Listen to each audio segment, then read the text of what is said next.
Welcome to the 10th in a series of programs brought to you by the members of Indivisible South Bay. I'm Lisa Farino. Based in Silicon Valley, Indivisible South Bay is comprised of average citizens like the three of us here who are very concerned about the Trump agenda and what it's doing to our democracy. We're at a particular crisis moment where that's concerned, so that will be the main topic of our discussion tonight. As usual, if this show makes you want to get out of your chair to take action, then we will have accomplished something. However, we are also concerned about the psychological toll that Trump's agenda and his actions are taking on all of us as activists, and we want to discuss that. And not just as activists, just average citizens. So we'll discuss that at the end of the show. So I'll introduce our panelists. Eitan Fenson will be familiar to anyone who's been watching this program. He's a tech entrepreneur and executive, co-director of Indivisible South Bay, and a leader in different activist and electoral groups in Silicon Valley for decades, including Silicon Valley for Obama and the Democratic Volunteer Center. We're very pleased to welcome Eric Tuttle to our show for the first time. He's a veteran of the Army Infantry in the 101st Airborne Division, an ICU nurse, and a member of Indivisible South Bay. Welcome to both of you. Thanks, Lisa. So let's dive into this topic at hand, which is how Donald Trump is basically dismantling our democratic system. Eric, what would you say is the most concerning for you at this moment about what Trump is doing? I would say my biggest concern are the attacks to the independence of the Department of Justice. In our system of government, we've always had a wall between the politics and the law enforcement. And what we're seeing is Trump is just tearing down that wall. He just said this past week on the White House lawn, I know I'm not supposed to get involved with the Department of Justice, but they need to be looking at Hillary Clinton and the Democrats. And that's deeply concerning. Donald Trump is also the first candidate, at least of my lifetime, and I believe in our history as a nation, who has suggested that his opponent be investigated and jailed. That is not normal behavior for our government. That's not how we do things. I also see the attacks on his own Attorney General, Jeff Sessions, which are related to his recusal from the Russia investigation. He's been undermining and humiliating his own Attorney General. And lastly, I would say that the attacks on Robert Mueller. Robert Mueller is an American hero. He is a Vietnam veteran. He is the winner of a Bronze Star with a Valor Device and also a Purple Heart. He was also appointed to take over the FBI after 9/11 to turn it into a counterintelligence institution. So Robert Mueller is, well respected. He has served under both Republican and Democratic administrations, and he's someone who, you know, he's above reproach. Well, I think that you've said a lot, and it's true that it's shocking every time I hear Trump talking about Mueller, and he's actually trying to foment some kind of attack on Mueller by saying people are very, very angry at the Mueller investigation, and it's just it's incredible that we're hearing this. And it's not just Mueller. If you think about the situation with firing James Comey, where initially the story to the country was, well, you know, I took the advice of Rod Rosenstein and Jeff Sessions. They're the ones who told me we needed to fire Comey. And then a couple of days later, he has the interview with Lester Holt from NBC and says, you know, I got a little tired of this this Russia investigation stuff, and I figured it's time to fire. I made the decision to fire Comey. It just seems to me that's so egregious. It's out there, but that's Trump's mode of operation. Let me put it out there and dare anybody to do anything about it. It's shocking. Eric, have we had other FBI directors under attack in this way? In our nation's history, we've only had one other FBI director that was fired, and that was for cause. And his name actually happened to be Sessions as well, William Sessions. He was fired in 1993 by President Clinton, but it was for cause. It was for egregious uses of taxpayer funds and fraud. And so he was relieved of his duties for that reason. But that's what makes the Comey firing so unprecedented, is that it was not for cause. Wow. Indeed. That's really shocking. Eitan, do you have any other component of this dismantling of our democracy that you want to talk about? Let me count the ways. For one thing, the judiciary, his attacks on the judiciary and his attempts to invalidate and really throw doubt over the legitimacy of the judiciary. The example I can think of was even during the campaign when there was this Indiana judge of Mexican descent who issued a ruling that was not in his favor. And he immediately implied that somehow, because this judge was of Mexican descent, he was not capable of being impartial in judging Donald Trump. I don't know if you can get more blatant in discrediting the judiciary of this country, and it's just totally unacceptable. You know, Eric, I think there's some other examples as well. There's some disturbing examples of him referring to the judiciary as a laughingstock and a joke in tweets. And also, when the Muslim ban ruling came down, Donald Trump tweeted out, if there was a terrorist attack on American soil, that there would be blood on the hands of the judge who issued this stay. Yeah, and that, you know, as I said, let me count the ways. There's also his repeated and unceasing attack on the free press. Even the words that he uses are echoes of very troubling history. So, for example, he came out with the phrase, "The press is the enemy of the people." That's verbatim from the rise of fascism in the 20th century. And if that didn't scare the bejesus out of most people in this country, it's very discouraging. The attacks on CNN, for example, these are not just attacks. These are inciting to violence. The tweet that he had of the locomotive running over CNN is it's mind-blowing to me that something like that can in fact be accepted as normal by the American people. Wasn't there something where he was punching out someone Yeah. with the CNN? The WWE excerpt where he's actually getting into the ring and he's choking and punching out CNN. This is an explicit attack on the free press. And frankly, the only entity within the free press that has been pretty unrelenting is CNN in response, because I guess they figure they have nothing to lose. Mm-hmm. But this moniker of fake news and his continued campaign to discredit the free press is a direct attack, well, I will say an indirect attack on the Constitution. I am also very concerned about the direct attacks on the Constitution, on constitutional rights. So, for example, the President of the United States, part of his oath of office is to protect and defend the Constitution of the United States, and that includes protecting and defending the rights of Americans, the rights of human beings. It's not just Americans. And if you look at his history, starting with Charlottesville, with the way he reacted after the murder of the protester, and in fact the violence that erupted in Charlottesville, what he did was he said, oh, it's on the same side.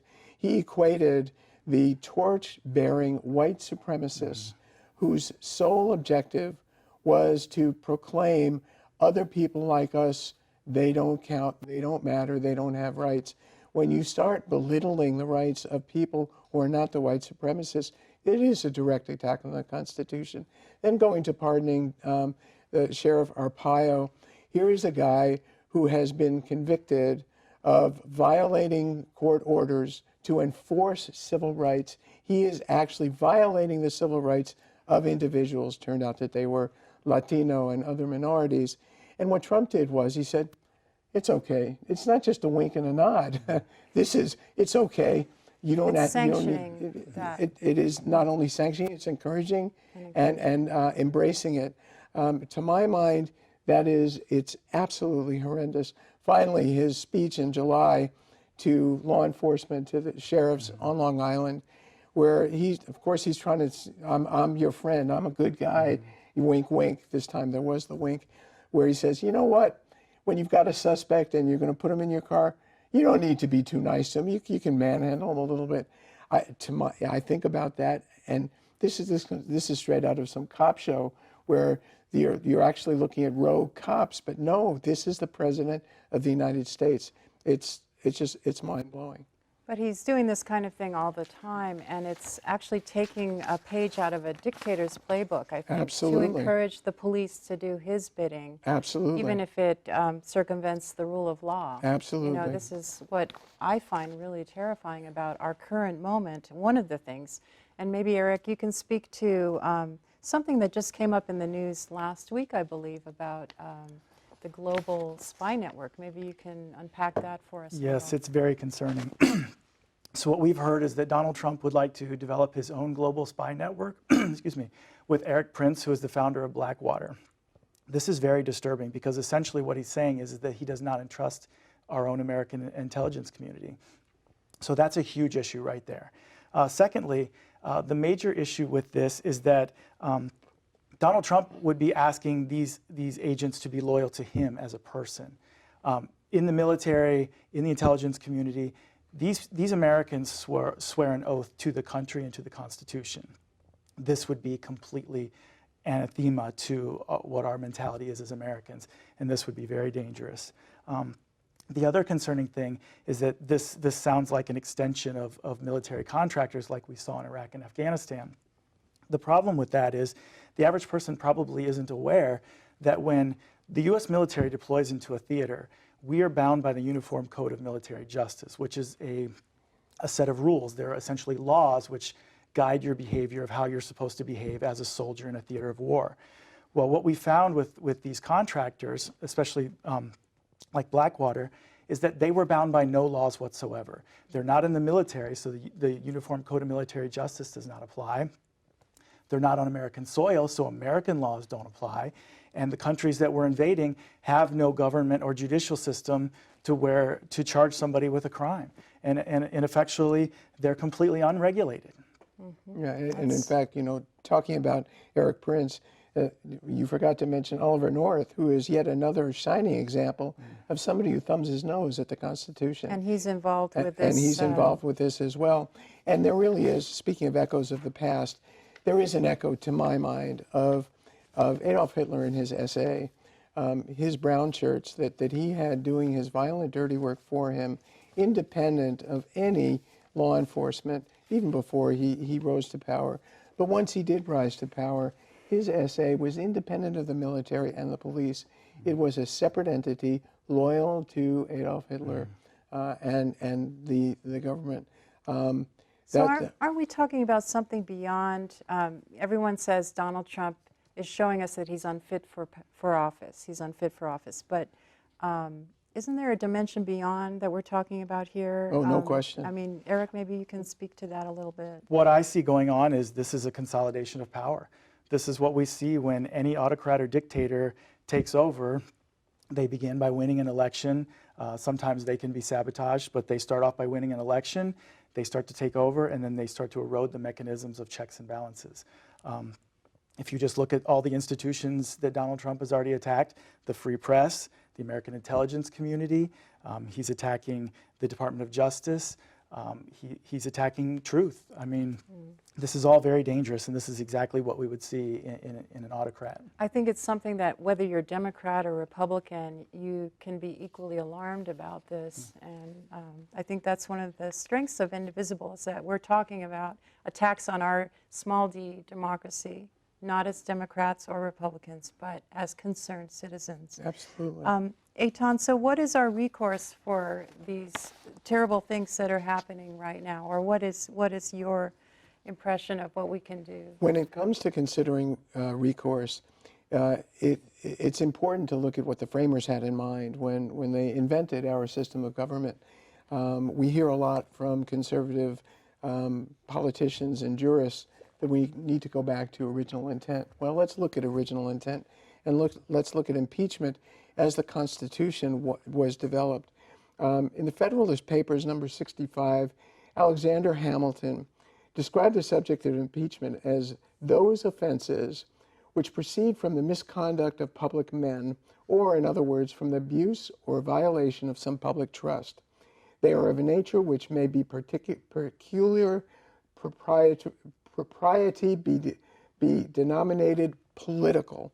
And he capitalizes the word political, as they relate chiefly to injuries done immediately to the society itself. This is Alexander Hamilton, one of our founding fathers. It turns out that there were other comments that were similar, one by James Madison responding to I think maybe we should move on because we have a limited amount of time. Sure. But what I focused in on in what you said is injuries to the society itself. Absolutely. And the fact that we're talking about political offenses, Right. not necessarily criminal offenses. In other words, in a sense, Trump is a smorgasbord of offenses, and so Mueller's looking into the criminal offenses, but we have so many other offenses that he's committing, and I think as citizens, we need to be vocal about all of it.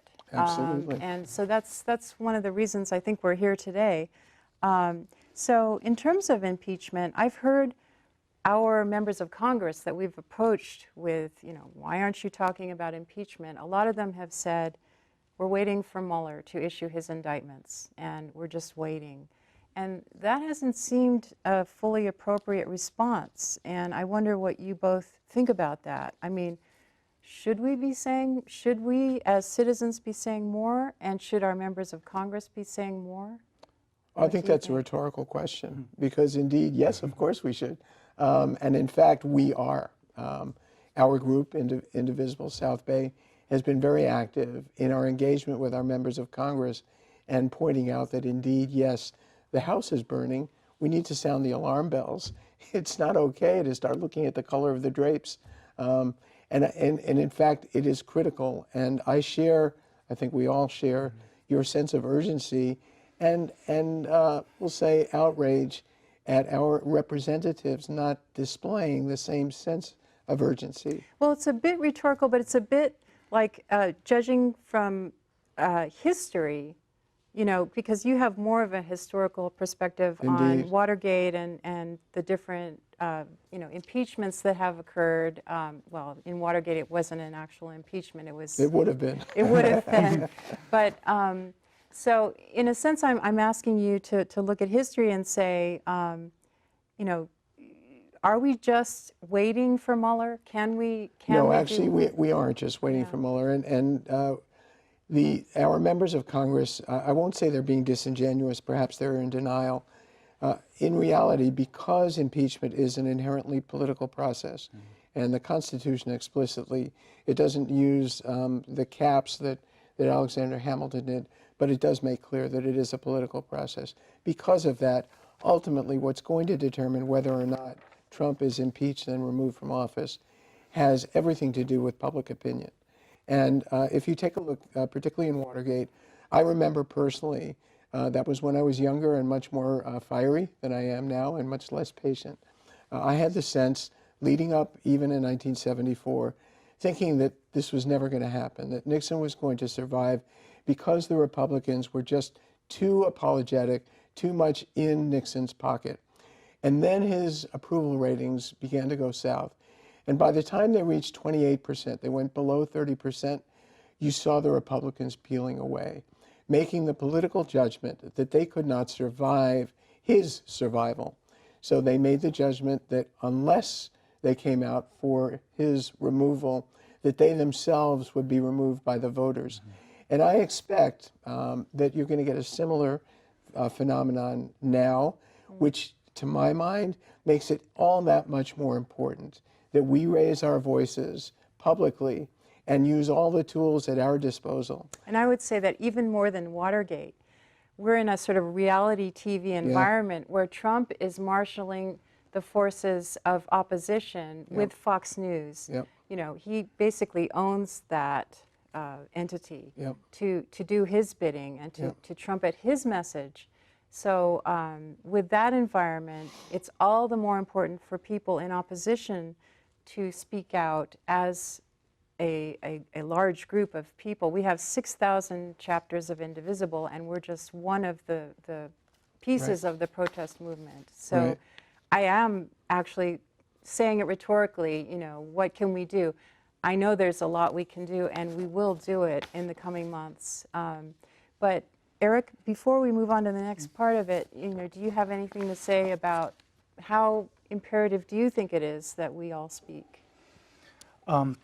I feel like that we have to lead. I don't understand the reluctance of some of our members of Congress to be more vocal about it. And I think that they look for, they decide on a strategy and they stick with it, but we're not bound by that. And I think that we need to start the drumbeat. And, if they want to come run out in front of our parade and say that they're leading it, I'm okay with that.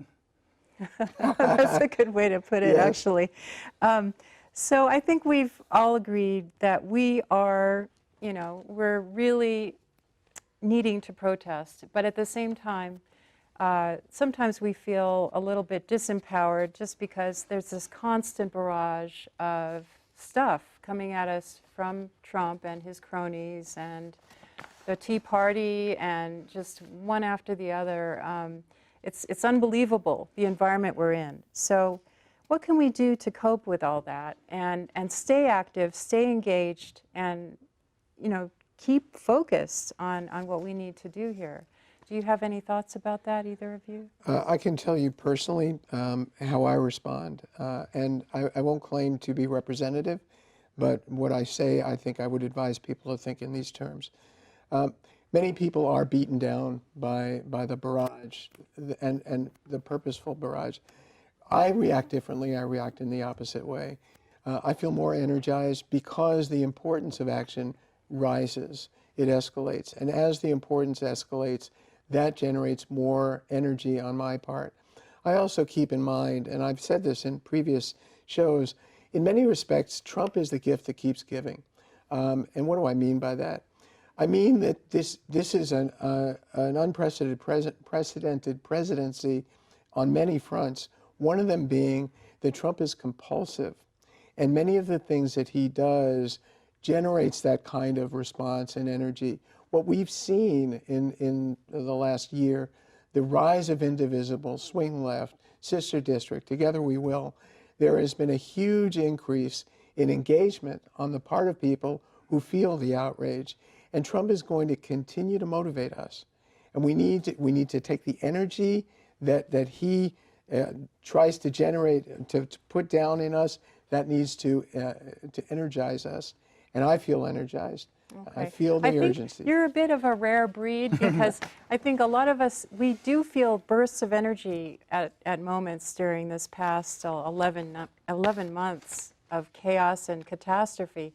But there have been moments where we feel fairly deflated and just depressed about the situation. So I think, Eric, maybe you can speak to that as a nurse, as someone who handles people in emotional trauma, and as an infantry, Army infantry veteran, maybe you can speak to this pretty well. I think it's interesting that Donald Trump basically bragged that he wanted to have the first reality TV presidency. And with that, just an all-out assault on our senses, from Twitter to the 24-hour news cycle, Facebook. We're finding that we can't get away from politics no matter where we go, whether that's sports, the NFL. I mean, it just seems like politics has encompassed everything in our lives. And that can be overwhelming. And I'm seeing signs of kind of that fatigue and burnout that I'm also seeing in friends and other activists. And so, we have to find ways to be able to recharge our battery. And I think for me personally, one of the things that I need to do is to turn off the social media, to turn off the television, to get away from the constant overstimulation, because it's not good for most people to continue that over and over again. I just think that we're all being pushed to our limit, and we have to find ways to connect and come together, find support within the community, find friends to talk to, find things to do where you can kind of get a little break from the politics, because we're running a marathon, not a sprint. Yeah, and sometimes I have to remind myself, when I do get together with friends, don't make it all about Trump or about the latest disaster. Try to change the subject every now and then, and my husband reminds me of that too.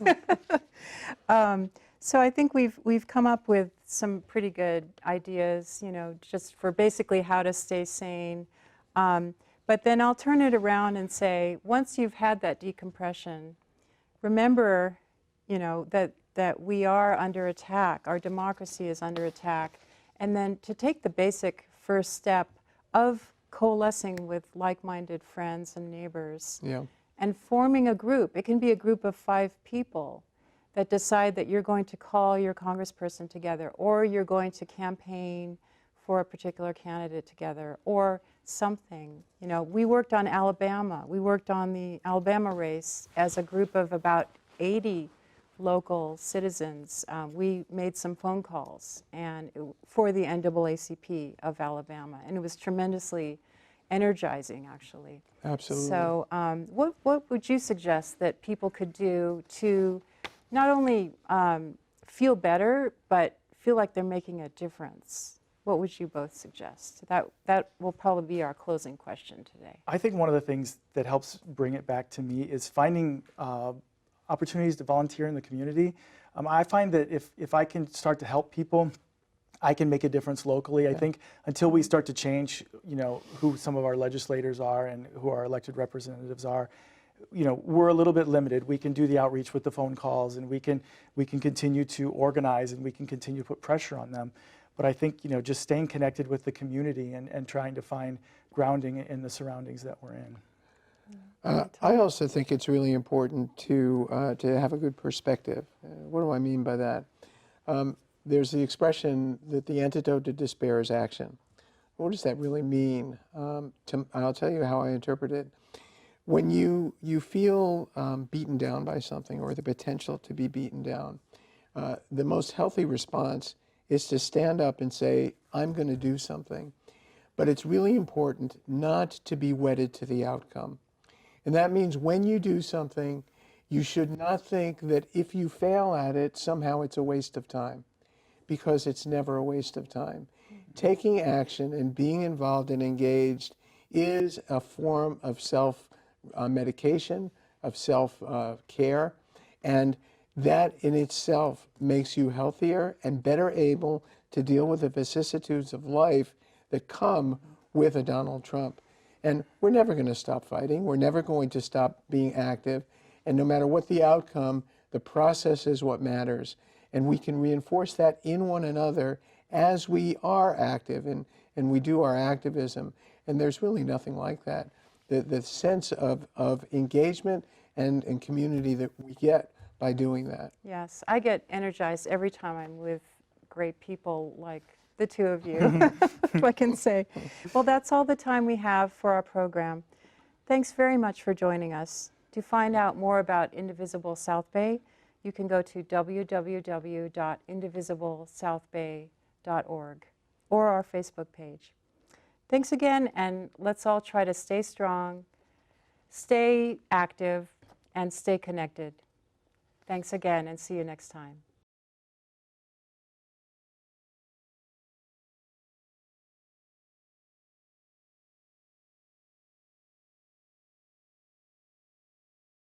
In each of these half-hour panel discussions, we will highlight a different aspect of our group, sharing ideas, stories, and best practices, with the overall goal of showing the public that average citizens like us can take effective action to enact true change in our society.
if this show makes you want to get out of your chair, join with your friends, and take action to create positive, progressive change, then we will have accomplished something.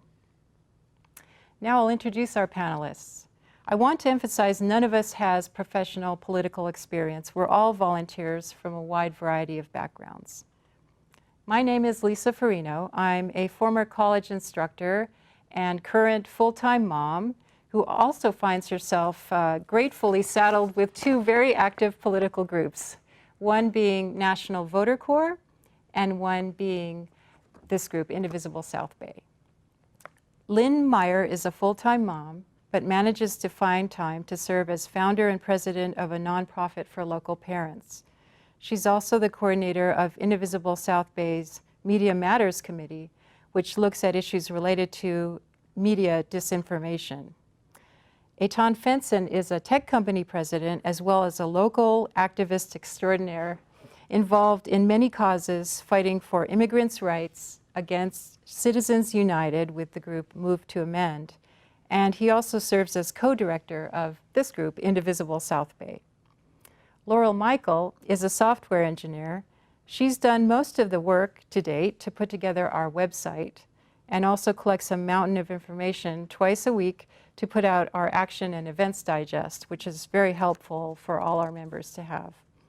So in this show, we're going to give you an overview of what we're up to as a group as an example of what Indivisible chapters can accomplish, even in blue districts like ours. My first question to all of you then is a very basic one. Why did you join Indivisible South Bay? So I have two sons, as you know. One's 2 and one's 4, and it's really not an exaggeration to say that after the election, I was scared for their lives. Candidate Trump showed that he had no concept of how serious the threats that climate change pose our national security, our economy, and ultimately the habitability of the planet. And his temperament was so wackadoodle. I was, and still am, scared that someone's going to bait him into a Twitter war that's going to end in a nuclear explosion.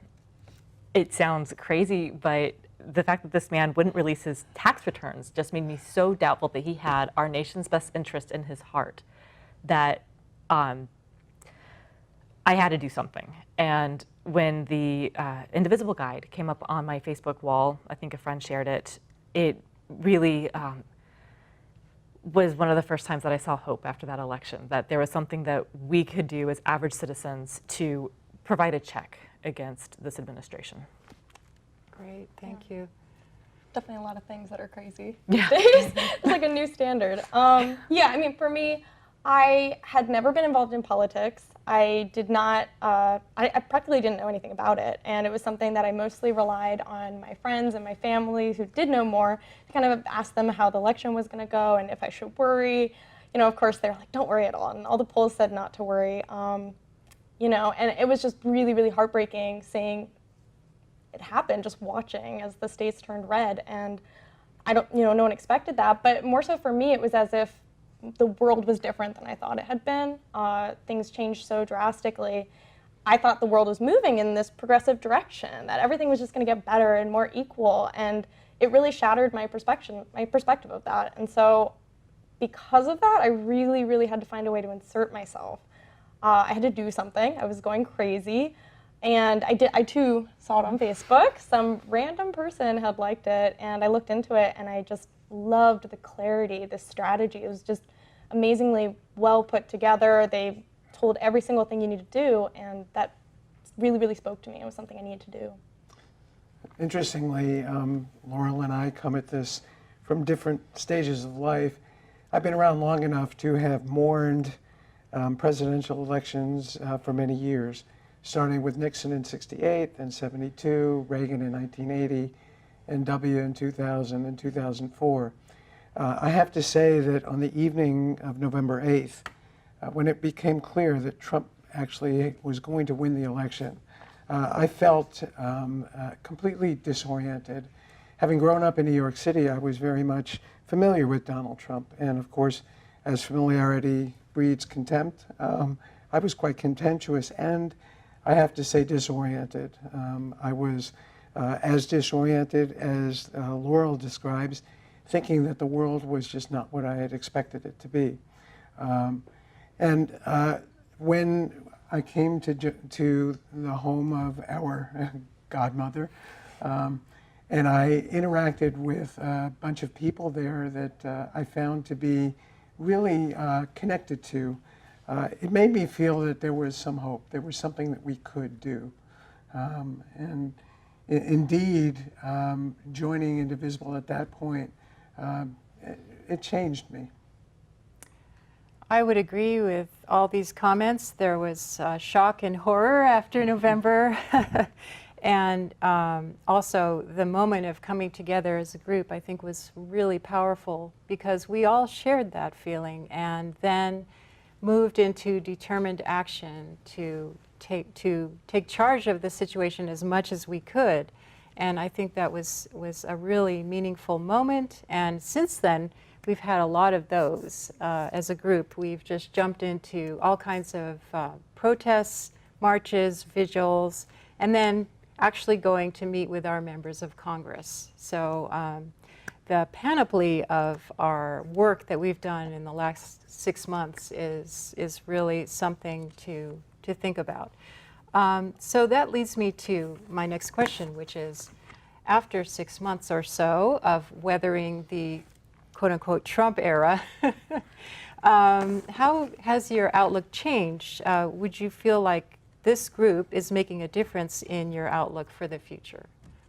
I would say no doubt. I mean, hope is slowly replacing fear for me. I think that one of the recent developments that really has made me feel like things are going to be okay is the nomination of a special prosecutor. That really was a moment where I felt like our democratic institutions are working. And I really felt that that was partly because of groups like ours around the country putting pressure on their congressmen and the representatives in telling them, I expect you to hold this administration accountable, because in a single party system that we have right now, that wasn't a given. And at least I had a lot of anxiety around that. And you know, it's been a challenge kind of fitting some of the activities in my life, but I would say that also the digest that Laurel puts together, the diversity of events and actions that you can take, there are things you can do to make a difference, even small things like the minute and 30 seconds it takes to make a call a day. That's really helped me out. Right, just shooting off one letter to your congressperson or picking up the phone. Yeah. And then you do feel like, okay, phew, now I can relax just a little bit.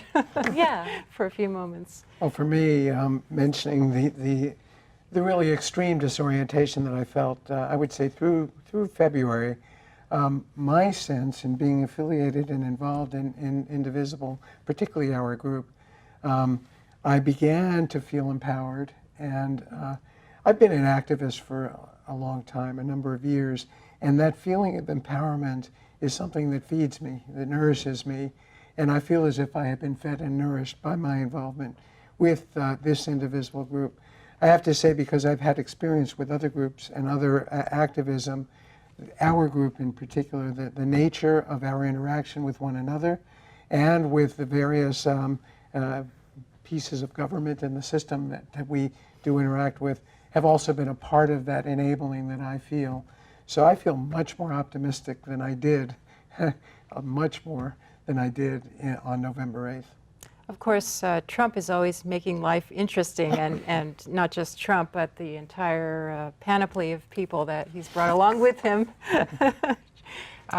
So maybe we can talk about just briefly Indivisible as a whole value system. I touched on the fact that they're really bringing home the message that we are standing up for small d democratic institutions and values.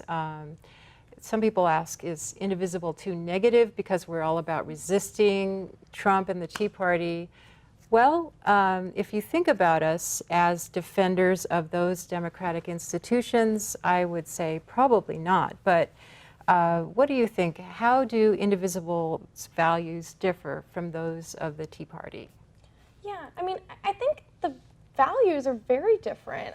For the most part, Indivisible is just borrowing from a strategy, a recipe book that was put together, but I don't really see much of any correlation in the values. I think Indivisible is trying to restore balance. We're trying to restore democracy and put these things back into place that really should be there, that have fallen out of place.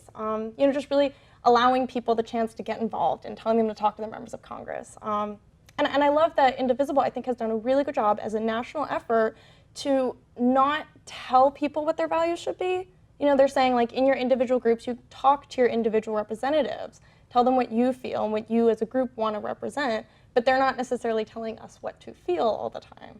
And I think they've done that very well. It's also interesting to think about the small d democratic values part of it, because I think someone in the Tea Party would say, I'm standing up for, I as a Tea Party member, I'm also standing up for small d democratic values. I think you're absolutely right. I've got friends in Texas and in North Carolina who are Tea Party members, and I remember when President Obama was elected, I think that they had some of that fear that I had when President Trump was elected, as far as the future that they thought that their children or their grandchildren were going to have just wasn't going to happen. And I don't know if I think I've been thinking a lot about the values thing. I think that at the end of the day, our values are the same. We want, safety Better for our future family, for our we want children. economic prosperity for the community, and we want to be able to pursue whatever it is that fulfills us freely.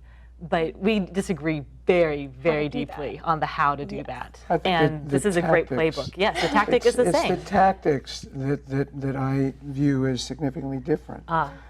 So, for example, I have memories, particularly in 2010, in the wake of the ACA, the town hall meetings that members of Congress had that were just expressions of anger and hate, and really a lack of, nobody really cared whether what they were saying was true or not. Remember death panels? Oh, yeah. There was a sense of, we will do whatever it takes to sabotage something. I don't believe, certainly I don't feel, that we are in the mode of sabotage, and we're not in the mode of using whatever we need to say, whether it's true or not. So I think that to my mind, the values of Indivisible are based on truth, on justice, on, as Lisa has said, promoting the institutions of democracy and protecting the vulnerable among us. And I think that's a significant difference between us and the Tea Party.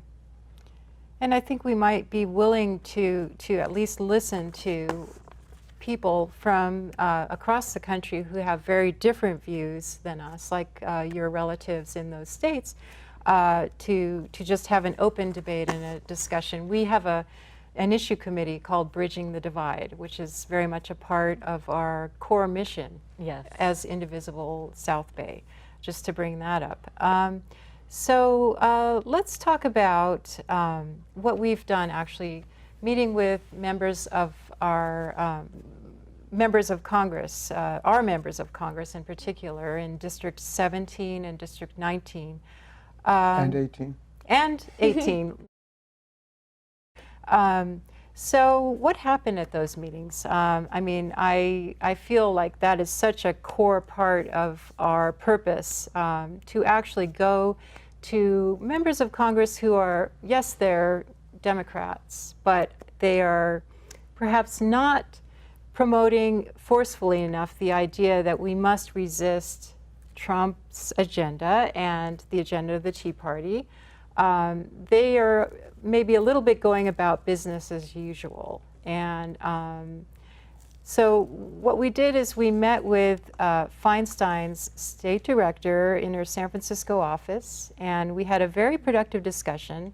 He actually came to Sunnyvale and met with us, and I think it was just the right environment to have a genuine exchange of thoughts about what we feel very strongly that Feinstein should put front and center in her agenda, which is defending our democratic institutions, resisting a lot of what's happening right now in Congress. And I think he got that message very loud and clear from our group and took it back to her.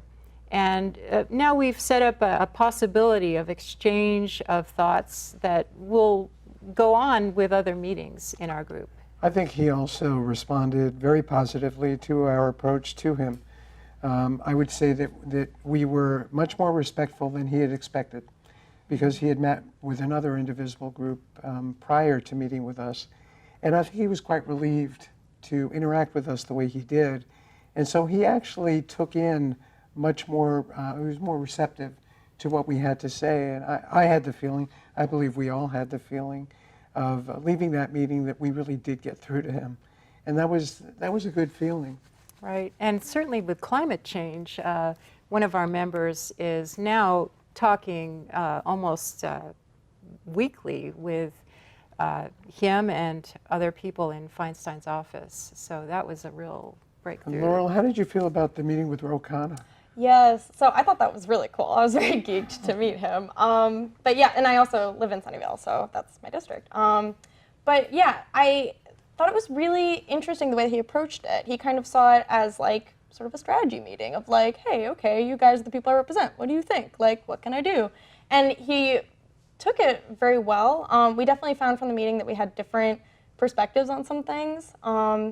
We were enlightened to understand a little bit that the way he'd been acting was coming from this idea of trying to kind of emulate Obama and how Obama had been and focusing on the positives, you know, and we were very clear with him. We're like, we don't really want that, you know, we want you to talk about the bad things that are happening right now and draw the attention to those things. And so we were able to actually say that to his face, and that was really exciting. Yeah, I think he just did a really good job of listening to us and trying to take actual feedback, which I really appreciated. Does anyone else want to speak to that? Well, I would say that particularly the meeting with Ro Khanna, the message that we had for him was to connect the dots. And to use his megaphone, which certainly is a lot louder than ours is, to not only to address issue by issue, which I actually think he had done a fairly good job of, but to connect those dots and to express how they are all manifestations of the threats that we are under. And I got the sense that he really understood that.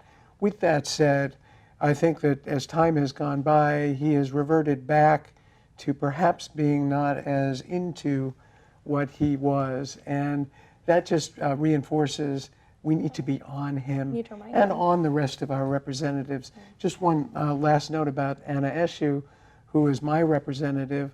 I think she really has responded in a very positive way, and I am very grateful for that. But there actually was a time, the reaction to the missile strike in Syria, where I really did not agree with her statement, and I thought it was counterproductive. So I felt very obligated to write to her and tell her that. And actually my interaction with her in that, I felt very good about it, because I think that it will make a difference. The more the rest of us do that, let her know we support her, but she needs to step it up. That's something that I've kind of been impressed with generally in our meetings with these representatives, is that I had assumed, living in a blue district, that they knew what I was thinking and they were going to do what I wanted them to do. And that's just not the case. Right. And I mean, it's not the case. I think they do share my values. It's just that their reality is not the one that I'm living in. Right. And it's really is important to reach out to representatives to let them know what it is that's at the top of your list of concerns. That way they can reconcile that with the business that they have to get done in Washington. Yeah, they may just not know exactly what we want. Like, I've been really surprised at how much they did not know what we wanted in some cases. There was one thing that we brought up with Ro Khanna meeting about NASA, and it was something that he literally didn't know about. And so it was climate change stuff, and it was so cool that it was like we were able to enlighten him to this issue, and things were happening after that. Right. Indeed. Right. The reaction from the state director in Feinstein's office was similar. I didn't know that. Show me more. So I think this sort of ties into our next question, which is often asked, why not just join the Democrats, join the Democratic Party, and fight for Democratic candidates that you believe in. You know, there are really strong spokespeople for our cause, like I would say Anna Eshoo is a good example. So why don't we just join forces with those people? Why are we, you know, starting this Indivisible movement? What's that about? I think we have a great service to perform for our society in helping the Democratic Party address its existential crisis, which I believe it's in the midst of, and hasn't really sorted out. We, as Indivisible, not part of the Democratic Party, have an obligation to pull the Democratic Party in a direction where they stand a much better chance of being effective in being a bulwark against the Republican juggernaut. And I believe that the more we engage with the Democrats in a constructive and collaborative way, the more likely it is that they might realize, hey, we have to behave perhaps a little bit differently. We need to learn from our debacle of 2016 and prior to that as well. I think we have a great opportunity and a great obligation, and I think we're doing it. Yeah, I may have mentioned this, I can't remember, but there are 6,000 at least different Indivisible chapters around the country, and 2 in every single congressional district in the country. So just to remind people of that, that shows that Indivisible groups are a force to be reckoned with. I think in the Bay Area alone, there are dozens, literally, of Indivisible groups. And so just that, the numbers of people that we have. And I think the numbers say something. It says that this is a different system that we needed to develop. It's something that's outside of these two parties that's saying, how do we work with this two-party system to kind of tell them what we need from them and get things done? There's a reason why this is so enticing to so many people. Right. It's been my impression that there's a fracture in the Democratic Party between like Bernie-crats and traditional Democratic supporters. The Republican Party is fractured between fiscal conservatives, evangelicals, and the Tea Party. And what I really love about Indivisible is that, as scary as this moment is that I hope it can be unifying, and that people start to find the issues where they agree and can build coalitions around those issues. And you'll find allies in places you wouldn't think, you know? I love that at our meetings, there are people who I'm pretty sure my ballot looks quite different from at the end of the day, but we will find, you know, a way to work together on the things that really matter to us, like a single-payer health system or immigration rights. Yeah, and I think that there are signs that indicate that we're making progress. I think locally, at least, the community that we live in, we're blessed. And I think the local Democratic Party has an element of understanding that they do need to reach out to us. And I think that we are on the right path. Having said that, it's worth noting that we're not walking in lockstep as Indivisible groups. We found that even within our groups, there's a difference of opinion in how much we should join forces with the Democrats as a party versus kind of continuing to keep our distance. Right. So that's a tension that will have to be worked out over the next several months as we approach the next elections. It's a very important issue. Okay, well, thank you, everyone. Thank you very much. That's all the time we have for today's show. For more information about our group, please contact us. You'll see our Facebook and website information on your screen, or email us at steering@isb.groups.io. From all of us at Indivisible South Bay, stay strong and stay connected. Thanks for joining us, and see you next time.